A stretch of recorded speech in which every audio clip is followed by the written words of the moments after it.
What's up, guys? Today, a video on eyeglass prescriptions. So, this is stuff that you're going to walk into Walmart or Island or whatever your flavor is, and they're not going to want to give you all this information because they're going to want to keep your business and make more money. So, I figured I'd do a video and break all this stuff down. So, let's move on to what your script is going to be broke down to. So, you have OD to start off, which is just referring to your right eye. Your OS refers to your left eye. And then you're going to see an SPH in capital letters. And that's an abbreviation just for sphere.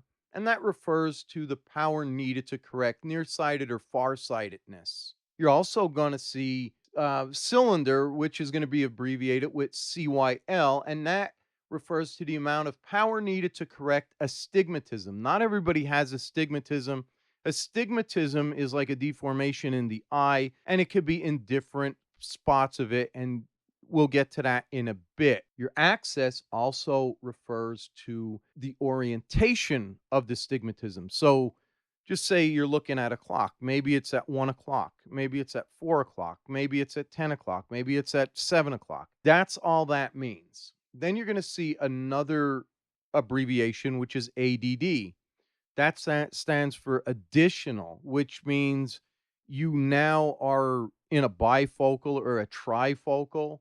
And a bifocal, it simply means that you have the distance, and then there is a small part with a line in your glasses, and it's a stronger power to read. Progressive means there's no line going from your distance to your trifocal to your bifocal or your distance to your bifocal. This is a big one that nobody likes to give you because, again, they want you to stay in house so they can up their price. Pupillary distance, or PD, it's referring to the distance from your right eye's pupil, the center, to the left eye's pupil, the center. Now, say you have a 68 millimeter pupillary distance. It's 68. Well, if you only need readers, what you have to do, but you always want to subtract 3 millimeters from your pupillary distance. So if it's 68, you take 3 millimeters off of that and you have a 65. And the same if you had a 65 millimeter pupil distance, you would take 3 millimeters off of that and you would end up with 62 millimeters. So I kind of think you should get the idea about that. So we can take a look at some examples I just drew up here. First thing I do want to mention is there is plus and minus. So pay attention to that because if you put a plus in, you're going exact opposite. So you're going to see SPHOD. So that's referring to the right eye. And then say it is a plus 1.75. And then your SPHOS, which is referring to the left eye, it may be a little stronger. Or, your right eye could be stronger. It doesn't matter. What you got to do is pay attention to these numbers. So, say on the left eye, you only need a plus 1.50. Well, if you don't need a bifocal, you can end it right there and plug those numbers in. And then just type in, if you don't have astigmatism, for the CYL, which is your cylinder, a 0.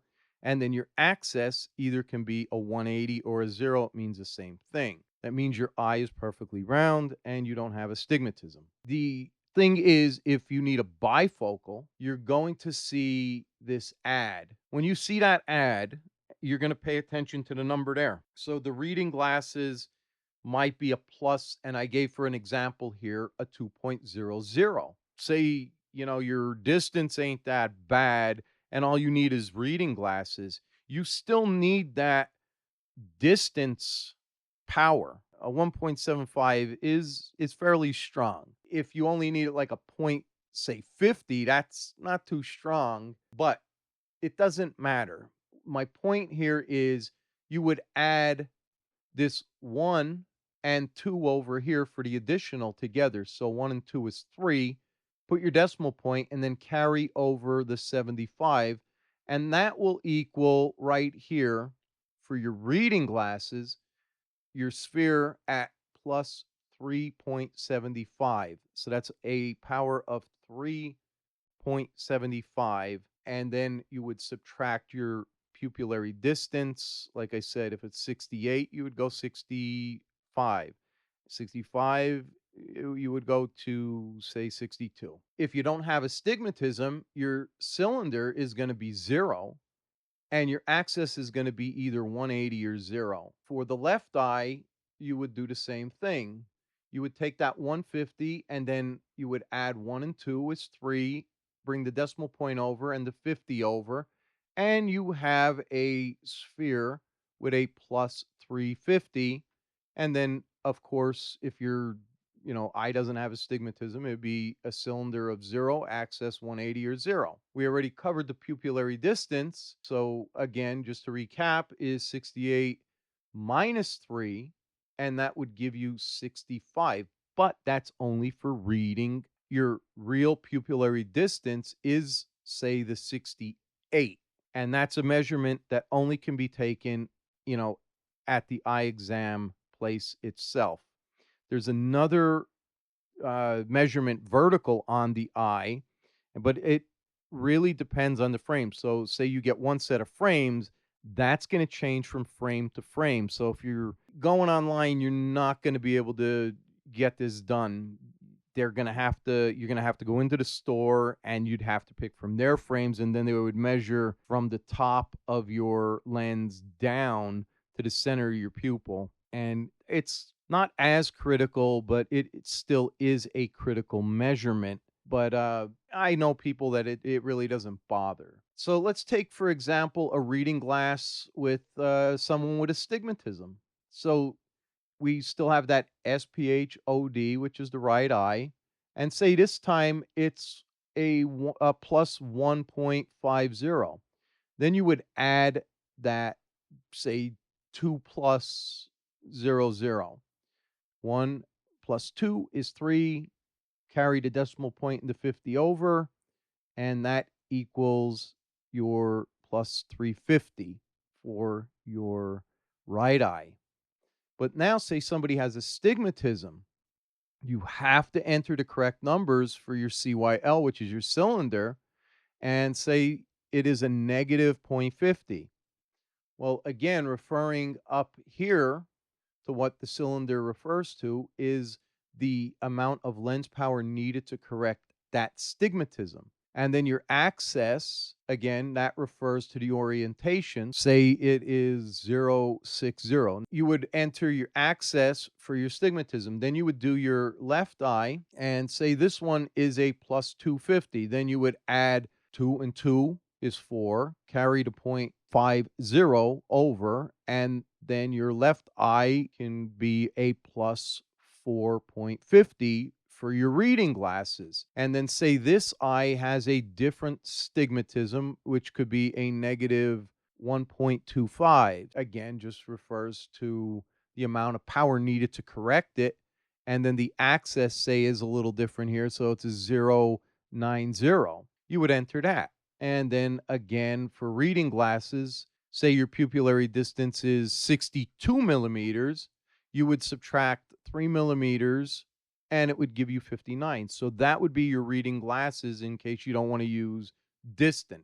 Final type of glass, say you don't want a bifocal, you don't want progressives, you don't want a trifocal or bifocal, you would just simply take your right eye and you would just put that plus 150 in. And if you didn't have astigmatism, you would put 0 and 180 or 180 and 0.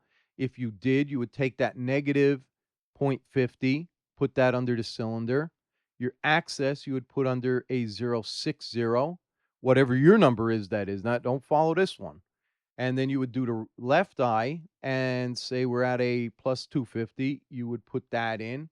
And then the same deal, you would take your cylinder, negative 1.25, your axis, the same as above here, is 0.90.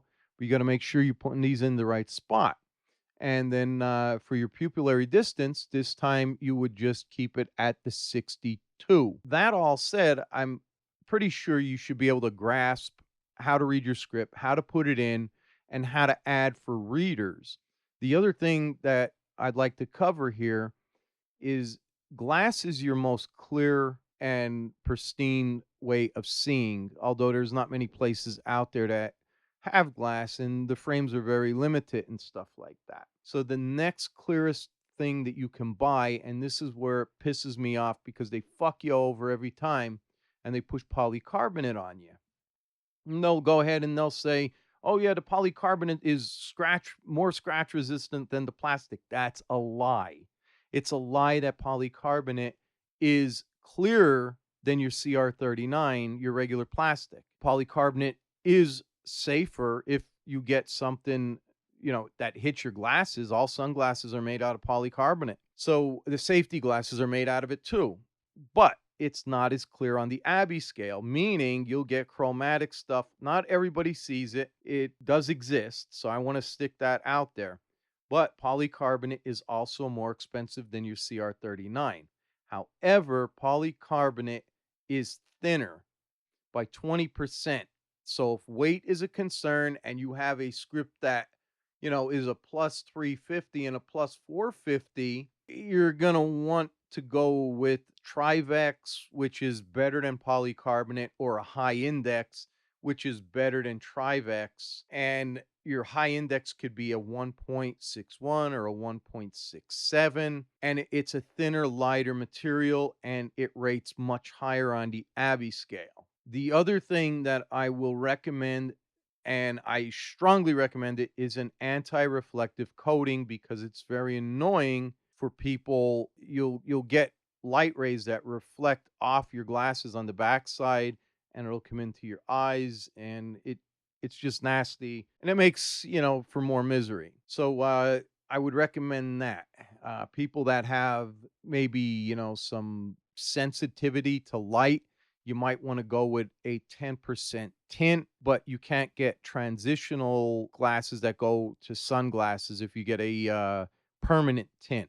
Because I know they have 10%, 50% tint, or 100% tint. That's another thing that you can add. I will say polycarbonate does come with, most places, it comes with a scratch resistant coating, but polycarbonate does scratch easier than the CR39, your regular plastic. And there's an upsale in every eye store that likes to push that.